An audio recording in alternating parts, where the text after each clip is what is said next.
Une autre possibilité pour observer le résultat de votre application, ce serait d'utiliser un émulateur. Donc vous l'avez ici, dans Connect, un émulateur. Pour cela, il faudrait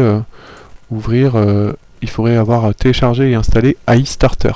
Donc sous Windows, vous le téléchargez, ensuite vous l'exécutez, double-clic dessus, il va vous ouvrir un terminal.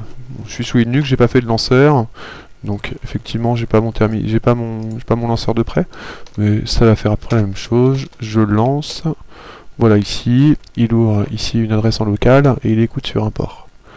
Donc du coup, on y va, une fois qu'on est lancé, connect, tout émulateur, et là, il va lancer l'émulateur. Donc, voici un téléphone virtuel qui apparaît.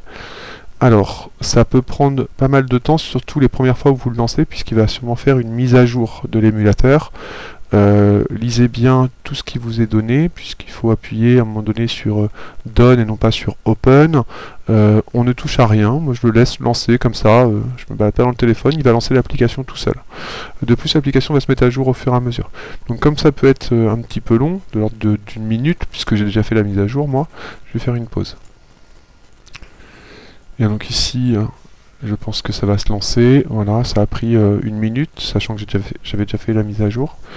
On a notre application, on peut cliquer dessus, et on entend le chat, effectivement, qui miaule, avec le label qui change. Donc on peut observer notre application au fur et à mesure. Un inconvénient quand même, c'est que on peut avoir des problèmes techniques. C'est peut-être un petit peu lourd à lancer sur les machines au collège. À voir, ça peut permettre aussi d'être une solution lorsqu'on n'a pas de périphérique à Android à porter. Voilà.